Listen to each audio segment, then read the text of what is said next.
অনুরোধ করছি আপনাদেরকে, ঠিক আছে, যদি নীতির বাইরে কোনো কথা আমি বলিনি।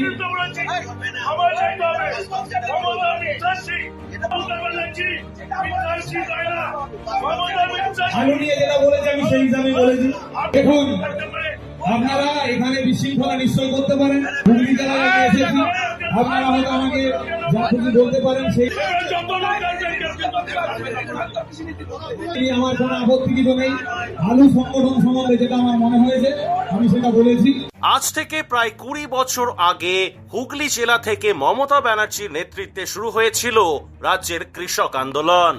যে আন্দোলনের জেরে 34 বছরের ক্ষমতাসীন বামফ্রন্ট সরকারকে উৎখাত করে ক্ষমতায় আসে তৃণমূল কংগ্রেসের সরকার।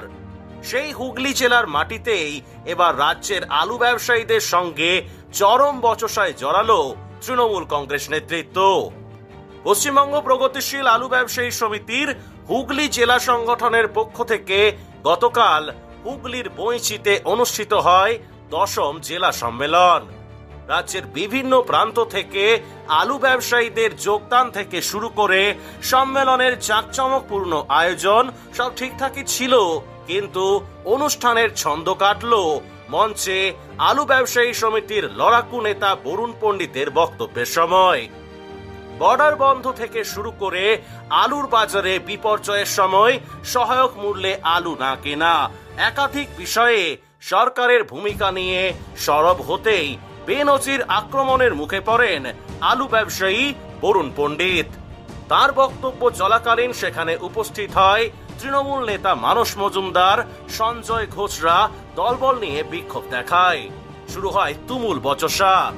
রাজ্য সরকারকে মিথ্যাশ্রী উপাধি দেওয়া উচিত বলায় বরুণ পণ্ডিতকে ক্ষমা চাইতে হবে বলে দাবি করতে থাকেন অনুষ্ঠানে উপস্থিত তৃণমূল নেতারা।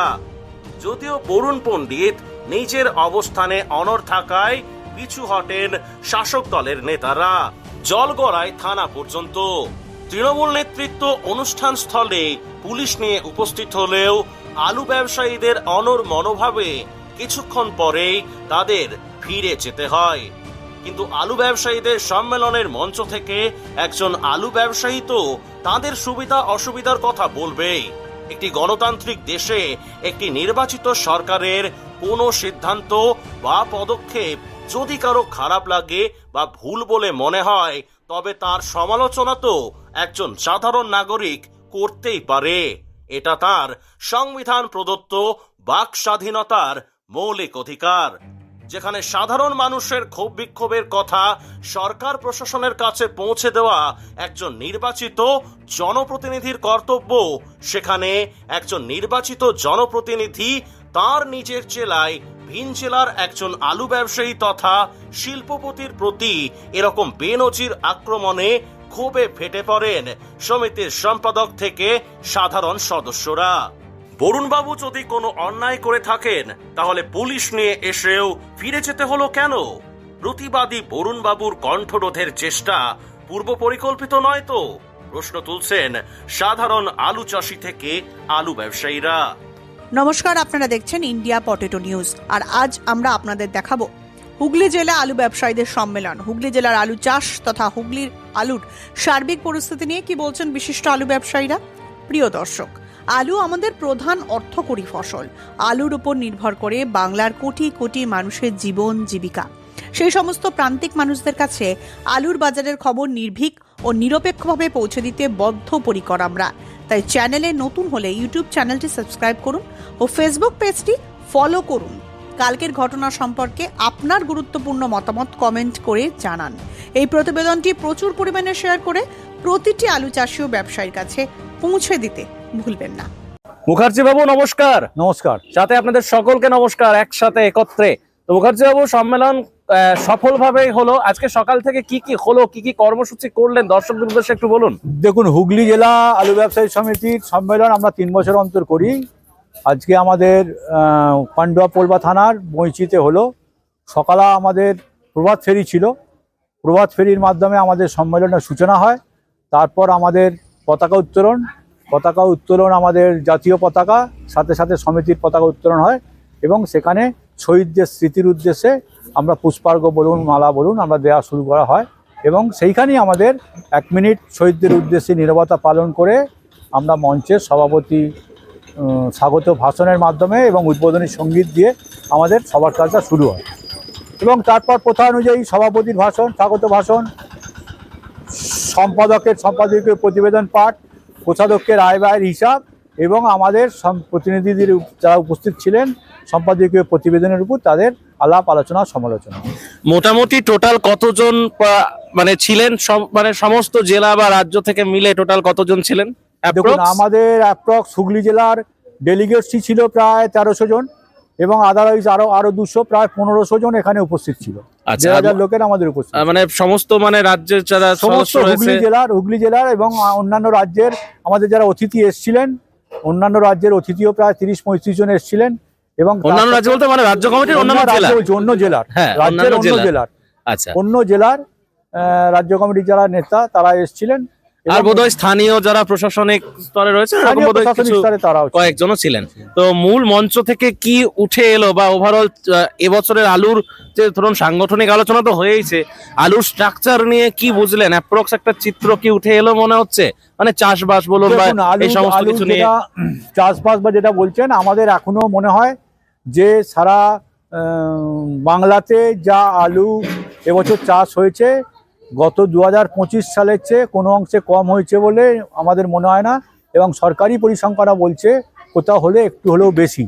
সেই জায়গায় দাঁড়িয়ে 2026 সালে এখনও যা পরিস্থিতি রয়েছে, যেভাবে ওয়েদার এবং যেভাবে উচ্চ ফলনশীল আলু বসানো হয়েছে, তাতে মনে হয় যদি সব ঠিকঠাক থাকে, প্রাকৃতিক দুর্যোগ না হয়, তাহলে 2025 সালেও কেউ ছাপিয়ে যেতে পারে 2026 সালের আলু। মানে লোডিং বা উৎপাদনে হলেই লোডিংটাও আশা রাখি তখন বেশি হবে। আচ্ছা, আর এবছরে কি কোনো নতুন স্টোর আপনাদের হুগলি জেলায় তৈরি হয়েছে নাকি, বা ধরুন পুরনো স্টোর খুলবে এরকম কোনো খবর এখনো পর্যন্ত আছে নাকি? হুগলি জেলাতে এখনো পর্যন্ত আমাদের কাছে সেরকম কোনো খবর নেই। কোনো মালিকের থেকে হয়তো হ্যান্ডওভার হতে পারে, কিন্তু নতুন ভাবে খোলা বা এ করার এখনো পর্যন্ত আমাদের সেইভাবে নতুন স্টোর তৈরি করার খবর এখনো পর্যন্ত নেই। আমি যেটুকু জানি যে সারা ভারতবর্ষে যতগুলো জেলা রয়েছে, জেলা ভিত্তিক যদি বলা যায়, সব থেকে আলু উৎপাদনের মধ্যে দ্বিতীয় স্থানে হচ্ছে হুগলি জেলা। মানে সারা ভারতবর্ষের মধ্যে আলু উৎপাদনে জেলা ভিত্তিক দেখতে গেলে দ্বিতীয় স্থানে হচ্ছে হুগলি জেলা। তো এই বছরে ধরুন যে পরিমাণ আলুটা আপনাদের জেলাতে লোড হয়েছিল এবছর ইন দ্য সেন্স মানে 25 সালে, আর কতটা কি আছে বলে মনে হয় দেখুন এখন অ্যাপ্রক্স বা আজকের দিন 11ই জানুয়ারি? আজকের দিনে দাঁড়িয়ে হুগলি জেলায় হয়তো 2-3% কি 4% আলু হয়তো আছে, 2-3% আলু হয়তো এখন থাকতে পারে। মানে বেশিরভাগ স্টোর থেকে কি আলু মানে চেম্বার থেকে সেটা নামিয়ে দিয়েছে? সারা হুগলি জেলা হিসাব করলে হয়তো 7-8টা স্টোরে হয়তো এখন নামাতে পারে না, বাকি কিন্তু সব স্টোর থেকেই আলু নেমে গেছে। ওগুলো থেকে ওই এক্সট্রা ভাড়া কি দিতে হচ্ছে ওটা? যেটা সিস্টেম অনুযায়ী যা ছিল, যে সিস্টেমে ভাড়া নেয়ার তারা সেই সিস্টেমে নিই। মানে ওটাকে ওই 1 তারিখ থেকে 20 তারিখের মধ্যে যেটা ছিল, মানে ডিসেম্বরের 1 তারিখ থেকে 20 তারিখ ওই ছিল 1 তারিখ থেকে, যেখানে যেরকম পরিস্থিতি। তবে যা অনেকেই আবার নামিয়ে দিয়েছে, নামিয়ে দেওয়ার পর আর অতিরিক্ত ভাড়া 1 তারিখ থেকে অনেক স্টোর নিচ্ছে না, আবার কেউ নিচ্ছে। আচ্ছা, পুরনো আলুর বাজার কি আর একটু বেটার পজিশনে আসতে পারে বলে মনে হচ্ছে? কি মনে হচ্ছে? এখন তো আর এই নিয়ে আলোচনা করার বিষয়বস্তু আছে বলে এখন মনে হয় না। পুরনো আলু শেষ জায়গায় চলে এসছে। এখন কোন দিন আলু, কাঁচা আলু আসবে কম বেড়ে যাবে, কোন দিন বেশি আসবে কমে যাবে, এইটার আলোচ্য বিষয়ের মধ্যে এখন আর আমরা আনি না। এমনি অ্যাপ্রক্স আপনাদের হুগলি জেলায় কিরকম বাজার যাচ্ছে এখন বর্তমান দিনে? দেখুন, বর্তমান দিনে আলুর দাঁড়িয়ে যদি আপনি ডালা কোয়ালিটির আলু বলেন, তাহলে বলতে পারবো 500 থেকে 510-20 টাকা রেডি আলু বস্তা, প্রতি 50 কেজি বস্তা, 50 কিলো বস্তা। আচ্ছা, আর গড় আলুটা আমাদের এইদিকের গড় আলুটা ওই 350-400 টাকার ভেতর, মানে বস্তা। আর বন্ড অ্যাপ্রক্স? বন্ডের এখন কোনো দাম নির্ধারণ হয় না, কারণ হচ্ছে আলুর কোয়ালিটি অনুযায়ী দাম হয়। সেই দামটা 150 থেকে 250 হতে পারে। হরদেব সিং সাংঘার এস মার্কা ও সুখজিৎ সিং ভাট্টির বি মার্কা আলু বীজ বিক্রয়ের বিশ্বস্ত প্রতিষ্ঠান ঘোষাল এগ্রিকালচার এন্টারপ্রাইজ।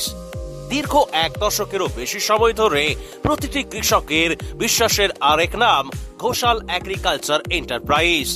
খুচরো ও পাইকারি বীজ বিক্রয় করা হয়। প্রযত্নে শম্ভুনাথ ঘোষাল। আমাদের 2টি কাউন্টার আছে।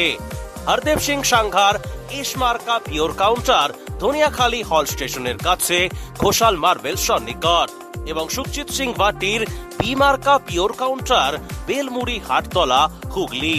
এছাড়াও আমাদের বেলমুড়ি হাটতলার কাউন্টারে মাহিন্দ্রার কলম্বো আলু পাওয়া যায়। Mobile number 9434301523। Original Bhatti SGS KF কেতন JF NAF TF সহ বিভিন্ন নামি দামি উচ্চ ফলনশীল সেরা পাঞ্জাব আলু বীজ মানে তারকেশ্বরের সারদা আলু বীজ ভান্ডার। ITC টেকনিক ও হিমালিনী ও মাহিন্দ্রা কোম্পানির কলম্বা স্পেশাল বীজের সেরা পরিবেশক তারকেশ্বরের সারদা আলু বীজ ভান্ডার। প্রোপাইটার প্রদ্যুৎ কুমার দাস, ঠিকানা DC রোড তারকেশ্বর নতুন bus stand Hooghly. Phone number 9434011411 অথবা 9933442118। চাঁপাডাঙ্গায় উন্নত মানের পাঞ্জাব আলু বীজের একমাত্র ঠিকানা তারকনাথ আলু ভান্ডার। সংঘা, ভট্টি, খালসা, কাপুর, করণ, কিষান সহ পাঞ্জাবের নানা নামি দামি কোম্পানির আলু বীজের বিশ্বস্ত প্রতিষ্ঠান তারকনাথ আলু ভান্ডার। আমাদের ঠিকানা college road, Chapadanga, Hooghly. Proprietor Tarakanath Nag ও Maharaj Nag. Phone number 9883465765। Sir, নমস্কার, স্যারের নামটা যদি বলেন। শেখ জিয়াউল হক।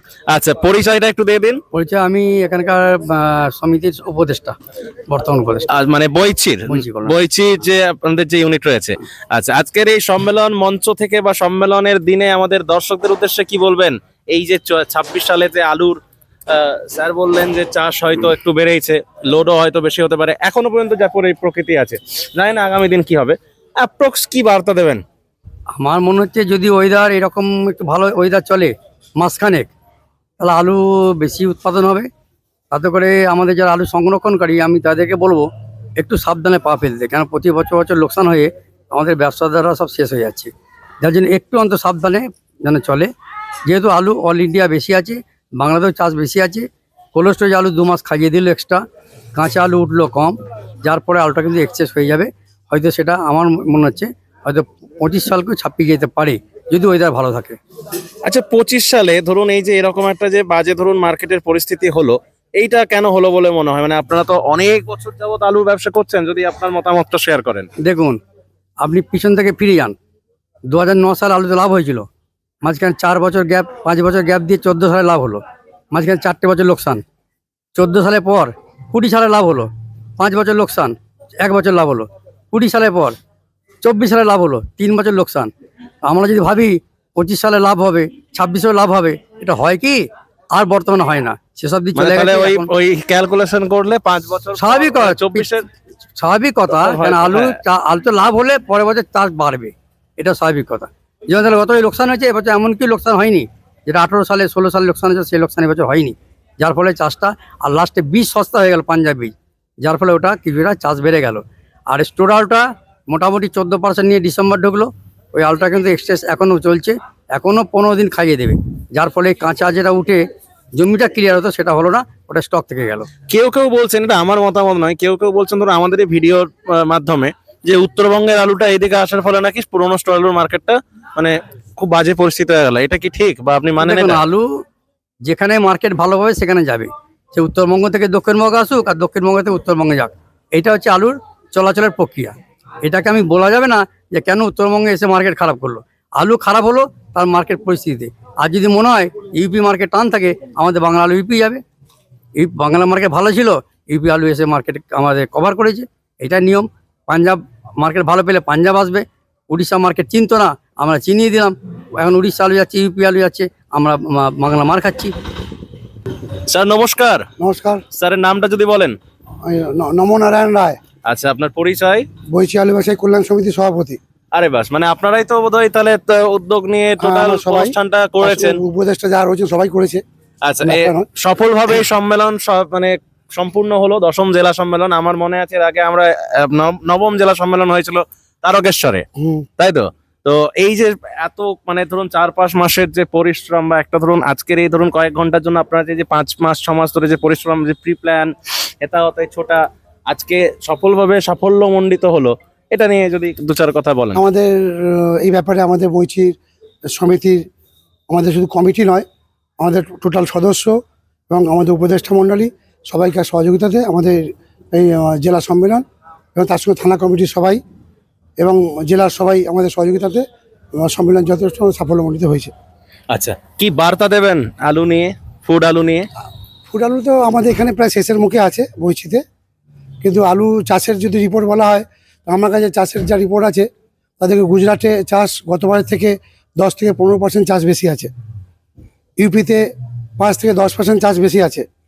তো 2025 থেকে 2026 আলু বেশি হওয়ার সম্ভাবনা যথেষ্ট প্রবল আছে এবং আলুর এই ওয়েদার এখনো পর্যন্ত আমাদের আলু প্রোডাকশনের পক্ষে আছে। আচ্ছা, কেউ কেউ বলেন যে চাষ কমিয়ে, আলু চাষ কমিয়ে বিকল্প চাষ করতে হবে, এতে নাকি আলুর ভালো হবে। আবার কেউ কেউ বলেন যে আলু যতই চাষ হোক, যতই উৎপাদন হোক, আলুকে আমাদের ধরুন বাংলার আলু বা এক রাজ্যের আলু আরেক রাজ্যে না পাঠিয়ে এক দেশের আলু আরেক দেশে পাঠানোর দিকে জোর দিলে আমার মনে হয় ভালো হবে। আপনি কোনটাকে সমর্থন করেন? আমার হিসেবে আমাদের বাংলা বা ইউপি যা প্রোডাকশন হয় বা যা প্রোডাকশন 2-4 বছর ধরে হচ্ছে, তাতে করে আমাদের ভারতবর্ষে এই আলু খাওয়ার জায়গাটা দেখতে পাচ্ছি না, বিদেশে গেলেই ভালো হয়। না, আপনি কোনটাতে বেশি সমর্থন করবেন, যে চাষ কমিয়ে, আলুর চাষ কমিয়ে চাষ বিকল্প কমিয়ে চাষ? আমাদের আমি বলছি আশপাশে বলে দিই, চাষ কমিয়ে বিকল্প কিছু আমি দেখতে পাচ্ছি না। আলু চাষ কমিয়ে কোথায় ধান চাষ? আলু তো আমাদের অর্থকরী ফসল। না, যেমন ধরুন আমি দেখেছি, ভিডিও করতে গিয়ে বারবার দেখেছি অন্য রাঙালু আমাদের ওই ধরুন রাঙা বাঁকুড়ার আলু ওই সাইডটাতে চাষটা- হয়। আচ্ছা, এখন শঙ্খের মতো দেখতে যে আলু বলে, শাঁকালু। শাঁকালু, হ্যাঁ, এই আলুর চাষ করে কিন্তু চাষিরা কিন্তু একটা মোটামুটি হয়তো মানে ওই চাষটা ব্যাপক বাড়লে ওটা মনে হয় বিক্রি হবে না আমার ধারণা। যদি তাহলে ব্যাপক আপনি চাষটা বলছেন যে বাড়ে মানে ওটা- আলু উৎপাদন বাড়ুক, অসুবিধা নেই, কিন্তু মানে এই যে রপ্তানির জায়গাটা বা বিক্রির না, না, জায়গাটা যেটা যেন- শাঁখালু বলছেন, শাঁখালু বা রাঙা আলু, এই চাষটা যদি বাড়ে হ্যাঁ। তাতে করে আমার মনে হয় খুব একটা ভালো রেজাল্ট পাওয়া যাবে না। হ্যাঁ, আমাদের- এটাও ঠিক যে এখন হয়তো কম কম চাষ হচ্ছে, কম কম চাষ হচ্ছে, ওই যে সেই জন্য এই দামটা পাচ্ছে। মানে ওভারঅল তাহলে আপনি এটা বলছেন না, আমি হচ্ছে ফুড আলুর, ফুড আলু যদি ফুড আলু আমাদের চাষ বাড়ুক অসুবিধা নেই, কিন্তু সেই আলুকে মানে ভারতবর্ষের বাইরে কোথাও গেলেই ভালো হয়। ভারতবর্ষের বাইরে যেন বেশি পরিমাণে যেতে পারে, একদম। সেটা হতে পারে, হ্যাঁ। তাই তো? নমস্কার নমস্কার। নমস্কার। স্যার, কি বার্তা দেবেন সম্মেলন মঞ্চ থেকে আপনাদের, আমাদের সমস্ত দর্শকদের উদ্দেশ্যে আলু নিয়ে, অ্যাবাউট পটেটো? প্রথম কথা হচ্ছে, বার্তা দেওয়ার আগে আমাদের সম্মেলনটাকে নিয়ে আজকে ব্যস্ত ছিলাম বিগত 1-1.5 মাস ধরে। সম্মেলন আজকে আমাদের সার্বিক সাফল্যতা পেয়েছে, সাফল্য লাভও করেছে সকলের প্রচেষ্টা। এখানে বৈচি ব্যবসায়ী সমিতি থেকে আরম্ভ করে পান্ডুয়া পোলবা থানা কমিটির প্রত্যেকটা সদস্য অক্লান্ত তাদের পরিশ্রম, আর তার সঙ্গে আমাদের জেলা বা রাজ্য, আমাদের লালুদা, মানে প্রতিটা পদক্ষেপে আমাদের সহযোগিতা করায় আজকে আমাদের এই সম্মেলনটা কিন্তু সফল হয়েছে। এই সম্মেলন সফলের সঙ্গে সঙ্গে এর আগে যা বললেন, এবছরও যা ফসল হবে আমরা যা আশা করছি, ওয়েদার আমাদের ফেভারে থাকার জন্যে আবার কিন্তু মনে হচ্ছে 26 সালটা আমাদের বিপক্ষেরই বছর আসছে। তার সঙ্গে আমার মনে হয় এই বাজারটাকে আমরা কন্ট্রোল করতে পারছি না। এর মধ্যে কোল্ড স্টোরেজের এই লোনটা যদি একদম বন্ধ হয়ে যায়, মনে হয় লসটা আর হবে না। কোল্ড স্টোরেজ যদি লোন একদম বন্ধ করে দেয়, যে লোনই আর দেবো না, একটু যদি খোলসা করে বলেন, মানে যারা ধরুন ব্যাপারটা জানে না। দেখি প্রথম কথা হচ্ছে, আমরা আলু ব্যবসায়ীরা আমরা কিন্তু খুব লোভী লোক। আমরা বললে হয়তো বলা ভুলই হলো, আমি তো খুব লোভী লোক। তা আলু কত হয়েছে সেটা না জেনে যদি দেখি যে কম পয়সায় পাওয়া যাচ্ছে, ওটা যে আরো কমে বেচতে হবে সেই জ্ঞানটা আমার আর থাকে না। আর স্টোর মালিক বলে যখনই দেখছে যে ও লোন পাওয়া যাচ্ছে প্রচুর, ও 100-150 টাকা দিলেই তো আলু রাখা যায়, যা 100-150-200 টাকা যাই যাক, তাহলে আমরা কি হচ্ছে, আমরা দিনের পর দিন ওই 100-150 টাকাটাও চলে যাচ্ছে, স্টোর মালিকও এর মধ্যে টাকা অনাদায়ী হয়ে যাচ্ছে, টাকা তুলতে পারছে না, তার সঙ্গে আমরা মার্কেটে দেনা হয়ে যাচ্ছি। এই টাকা যদি প্রথমেই দেখা যায় যে কারোর পকেটে টাকা নেই, অ্যাকচুয়ালি কিন্তু কোনো আলুওয়ালার পকেটে সেরকম পার্সেন্টেজ ধরলে 90% ব্যবসাদারদের কাছে কিন্তু টাকা নেই, 10% ব্যবসাদারদের কাছে টাকা আছে। ওই 90% ব্যবসাদারদের স্টোর থেকে যদি টাকা না দেয়, আমার একদম ব্যক্তিগত ধারণা, আলুর বাজার যদি 400 টাকা লোড হয় লোন দিলে, লোন না দিলে ওই আলুটা লোড হবে 250 টাকা বস্তা। সমস্ত ব্যবসায়ীদের বলবো খুব সাবধানে চলবেন। আলু রাখার বছর হলে নিজেরাই বুঝতে পারবেন, লোভের বশবর্তী হয়ে কোনো স্টোর মালিকের লোনের প্ররোচনায় পড়ে একবারে গাদা আলু রেখে জমি জমা বিক্রি করে, বইয়ের গয়না বিক্রি করে নিজেকে সর্বশান্ত না করার, সাবধানে চলুন, ভালোভাবে চলুন, চিন্তা ভাবনা করে আলু ঠালু রাখবেন, ব্যবসা করবেন, এটাই। নমস্কার। গৌতম দা নমস্কার। নমস্কার। গৌতম দা, আপনাদের আলাসিন মোকাম, আলাসিন মহানাদ, কি খবর? আপনাদের আলু রয়েছে না কমপ্লিট স্টোরে? না, আমাদের এখনো 12,000 মতো মাতৃ মন্দিরে আলু আছে, আর চিরঞ্জিতে এখনো 1000 মতো আছে। মানে ভেতরে কি মেশিন চলছে না বন্ধ? না, লাঠিয়ে দিয়েছে। লাটিয়ে দিয়েছে। এই যে ধরুন এই এই এই যে ছবিটা আমরা দেখতে পাচ্ছি আলুর জগতে, এটা কি আরো আগে হতো মনে হয়, নাকি এই রকম সময় আশা করেছিলেন, নাকি শেষটা কিছুটা ভালো আশা না, করেছিলেন? এটা হয়তো আগে এসেছিল, তা সেই সময়টা সবাই ঢুকে গেছিলো, দামটা আবার বেড়ে গেছে। আর আগামী বছর নিয়ে কিছু বার্তা দিন। আগামীকাল আমার দাদারা তো সব বলে গেলেন, নতুন করে বলার কিছু নেই। চাষ একই রকম প্রায় আছে, ফসলটা ওয়েদার ভালো আছে, ফসলটা কি হবে আগামী দিনে, যদি ওয়েদারটা ভালো থাকে তাহলে ফসল ভালো হবে। এখন হচ্ছে জানুয়ারি মাস, আপনারা সেই লোডিং এর আগে একটা মিটিং করেন, প্রচুর সব থাকেন, মানে পূর্ণাঙ্গ, মানে কি বলেন যেন ওটাকে, আপনারা মানে সবাই থাকেন যেন, বর্ধিত মিটিং। ওটা কোন সময় করে কি হবে? আমাদের ফেব্রুয়ারি মাসে হবে, রমজান মাসের আগেই হবে। ফেব্রুয়ারি মাসে ওটা হবে, মানে ওটা থেকে একটা মানে লোডিং এর আগে একটা অ্যাপ্রক্স একটা আমাদের রাজ্যের 22 তারিখে ডেট হয়েছে, 22 তারিখ, 22শে ফেব্রুয়ারি। ওইটা যেটা হয় ওটা 22 তারিখে হবে, বর্ধমান টাউন হলে হবে। বেশ, তো যাই হোক, থ্যাংক ইউ সকলকে, অসংখ্য ধন্যবাদ আমাদের ইন্ডিয়া পটেটো নিউজের পক্ষ থেকে আপনাদের সকলকে। এই অনুষ্ঠানে সম্প্রচারিত সমস্ত বক্তব্য বক্তাদের নিজস্ব ব্যক্তিগত মতামত। এই অনুষ্ঠান বাজারের নির্ধারক নয়। অনুগ্রহ করে ব্যবসায়িক পদক্ষেপের পূর্বে নিজের বিচার বুদ্ধি কাজে লাগিয়ে সিদ্ধান্ত নিন। আলু রাখা বাজারগত ঝুঁকি সাপেক্ষ। আলু রাখার পূর্বে ইন্ডিয়া পটেটো অ্যাপ থেকে বিগত বছরের লোডিং আনলোডিং রিপোর্ট ও তার পরিপ্রেক্ষিতে আলুর দামের ওঠানামা দেখে নিন। আলুর সব খবর এখন একটা অ্যাপেই। আলুর প্রাত্যহিক বাজার দর, আলুর সর্বভারতীয় বাজার দর, আলুর সকালের বাজার দর, লোডিং আনলোডিং রিপোর্ট, বিগত 10 বছরের আলুর তথ্য, সারা ভারতবর্ষের 20,000 আলু চাষী ও ব্যবসায়ীদের তথ্য এখন আপনার হাতের মুঠোয়। প্লে স্টোর থেকে আজই ডাউনলোড করুন India potato market rate app. 2012 সাল থেকে প্রতি মুহূর্তে আপনার সঙ্গে।